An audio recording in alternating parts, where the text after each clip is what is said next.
আসসালামু আলাইকুম ওয়া রাহমাতুল্লাহি ওয়া বারাকাতুহু। যে 12টি কারণে রিজিকে বরকত আসে না। অনেকেরই অভিযোগ, আয় রোজগার ভালো হওয়া সত্ত্বেও অভাব দূর হয় না। সংসারে টানাটানি লেগেই থাকে।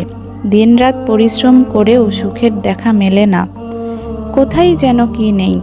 আসলেই একটা জিনিস নেই, সেটাই হলো বরকত। বরকত আল্লাহ প্রদত্ত বিষয়। এটি অর্জন করতে হয় বিভিন্ন আমলের মাধ্যমে। ইসলামী স্কলারদের মতে বিভিন্ন কর্মকাণ্ডের কারণে সম্পদের বরকত চলে যায়। এই ভিডিওটিতে রিজিকে বরকত না আসার 12টি কারণ উল্লেখ করব। তো তার আগে বলে নেই, আপনারা যারা ভিডিওটিতে এখনও লাইক দেননি তারা একটি লাইক দিবেন। আর আপনারা যারা আগে থেকেই চ্যানেলটি সাবস্ক্রাইব করে রেখেছেন তাদের জন্য রইল অনেক বেশি ভালোবাসা। আর এখনও যারা চ্যানেলটি সাবস্ক্রাইব করেননি তারা চ্যানেলটি সাবস্ক্রাইব করবেন এবং পাশে থাকা অল নোটিফিকেশন অন করে দিবেন।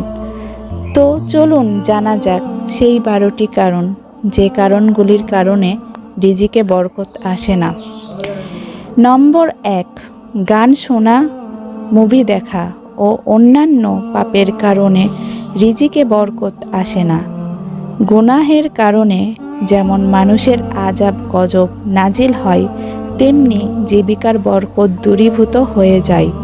এরশাদ হয়েছে, যদি যেসব জনপদের অধিবাসীরা ঈমান আনত এবং তাকওয়া অবলম্বন করত, তাহলে আমি তাদের জন্য আকাশমণ্ডলী ও পৃথিবীর বরকত উন্মুক্ত করে দিতাম।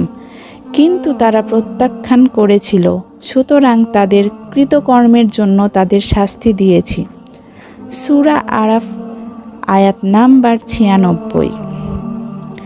দ্বিতীয় নম্বর কারণটি হচ্ছে, মানুষের সাথে প্রতারণা করলে এবং তাদের ধোঁকা দিলে সম্পদের বরকত চলে যায়।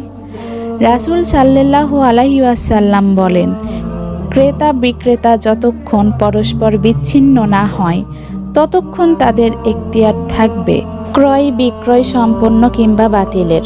যদি তারা সত্য বলে এবং পণ্যের অবস্থা ব্যক্ত করে তাহলে তাদের ক্রয় বিক্রয়ে বরকত হবে, আর যদি মিথ্যা বলে এবং পণ্যের দোষ গোপন করে তাহলে তাদের ক্রয় বিক্রয়ের বরকত মুছে ফেলা হয়। সহিহ বুখারী হাদিস নাম্বার 2079। নাম্বার 3, অধিক কসম খেলে রিজিকে বরকত আসে না। মানুষ নিজের কথাকে অন্যের কাছে বিশ্বস্ত করে তোলার জন্য কসম খেয়ে থাকে। প্রয়োজনে কিংবা অপ্রয়োজনে অধিক কসম খাওয়া উচিত নয়।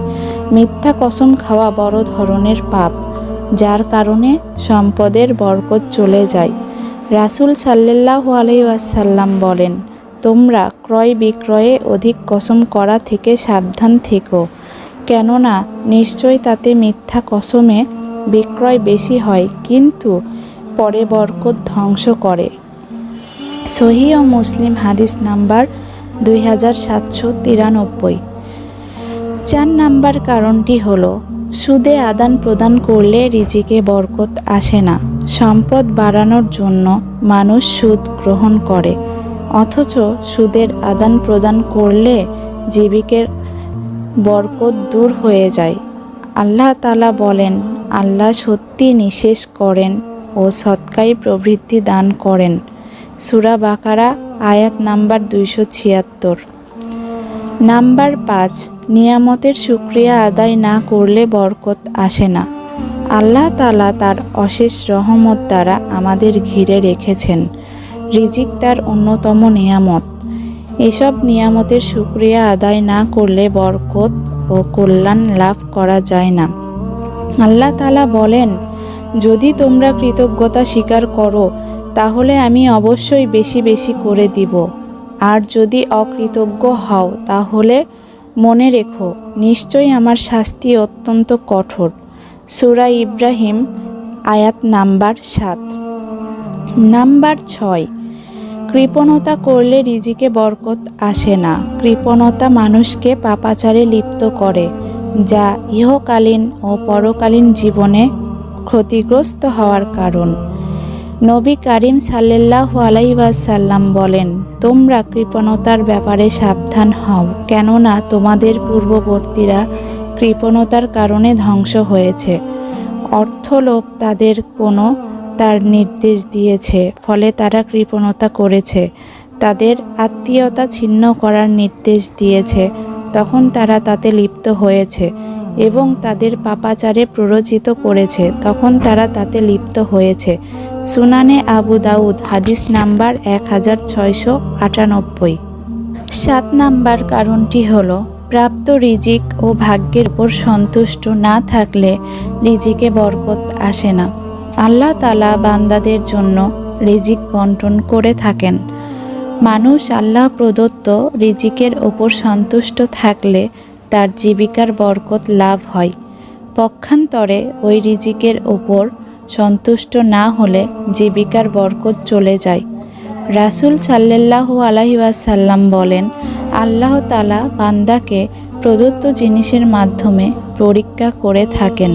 আল্লাহ তাআলা তার জন্য যা নির্ধারণ করেছেন তাতে যদি সে সন্তুষ্ট থাকে, তাহলে আল্লাহ তাতে বরকত দান করেন এবং তাকে বৃদ্ধি করে দেন। আর যদি সন্তুষ্ট না থাকে, তাহলে বরকত দেন না। মুসনাদে আহমদ, হাদিস নাম্বার 2279। 8 নাম্বার কারণটি হলো, অপচয় করলে রিজিকে বরকত আসে না। বাজে কাজে ও অপ্রয়োজনীয় খরচ এটা অপচয়।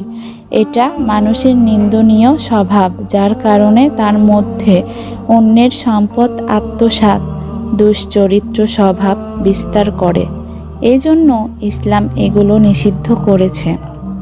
এই প্রসঙ্গে আল্লাহ তাআলা বলেন, তোমরা খাও ও পান করো, কিন্তু অপচয় করো না। নিশ্চয়ই আল্লাহ তাআলা অপচয়কারীদের ভালোবাসে না। 9 নম্বর কারণটি হলো, যাকাত না দিলে রিজিকে বরকত আসে না। যাকাত আদায় ফরজ, তা সত্ত্বেও অনেকে তা আদায় করে না, ফলে ইহকালীন ও পরকালীন আযাব গজব পতিত হয়। রাসূল সাল্লাল্লাহু আলাইহি ওয়াসাল্লাম বলেন, কোনো জাতি যাকাত আদায় তখন আসমান থেকে বৃষ্টি বন্ধ করে দেওয়া হয়। যদি ভূপৃষ্ঠে চতুষ্পদ জন্তু ও নির্বাক প্রাণী না থাকতো, তাহলে আর কখনো বৃষ্টি হতো না। ইবনে মাজাহ, হাদিস নম্বর 4019।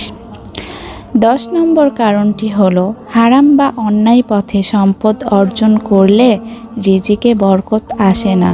হারাম উপায়ে সম্পদ অর্জন করলে তার বরকত দূরীভূত হয়ে যায়। রাসূল সাল্লাল্লাহু আলাইহি ওয়াসাল্লাম বলেন, যে ব্যক্তি সঙ্গত পন্থায় সম্পদ অর্জন করে তাকে বরকত দান করা হয়, আর যে ব্যক্তি অসঙ্গত পন্থায় সম্পদ অর্জন করে সে এমন ব্যক্তির মতো যে আহার করে কিন্তু তৃপ্ত হয় না। সহিহ মুসলিম, হাদিস নাম্বার 1052। 11 নাম্বার কারণটি হলো, উদাসীনতার কারণে রিজিকে বরকত আসে না। আল্লাহর জিকির থেকে উদাসীনতা মানুষের রিজিকের বরকত উঠিয়ে নেয়। কেননা এই ধরনের মানুষ দুনিয়ার মোহে পড়ে যায়। তাদের অন্তরে শয়তান বাসা বাঁধে, ফলে তারা অশ্লীল ও অহেতুক কাজে আত্মনিয়োগ করে থাকে। এতে তাদের মন থেকে স্থিরতা দূর হয়ে যায়। একের পর এক অহেতুক বাসনা তাদের সর্বশান্ত করে দেয়। পবিত্র কোরআনে আল্লাহ তাআলা ইরশাদ করেছেন, হে মুমিনগণ, তোমাদের ধন সম্পদ ও সন্তান সন্ততি যেন তোমাদের আল্লাহর স্মরণ থেকে উদাসীন না করে, আর যারা এরূপ করে তারাই ক্ষতিগ্রস্ত। সূরা মুনাফিকুন, আয়াত নাম্বার 9। সর্বশেষ নম্বর 12, নামাজে অবহেলা করলে রিজিক বরকত আসে না। আমরা অনেকেই আছি নামাজ না পড়ে আয় রোজগারে মগ্ন থাকি সারাদিন। আপনি নামাজকে অবহেলা করে যতই টাকার পিছনে ছুটছেন না কেন, আপনার ওই টাকায় কখনোই বরকত খুঁজে পাবেন না। সম্মানিত দর্শক, এই ছিল আমাদের আজকের ভিডিও। ভিডিওটি ভালো লাগলে অবশ্যই চ্যানেলটি সাবস্ক্রাইব করবেন। আসসালামু আলাইকুম ওয়া রাহমাতুল্লাহি ওয়া বারাকাতুহু।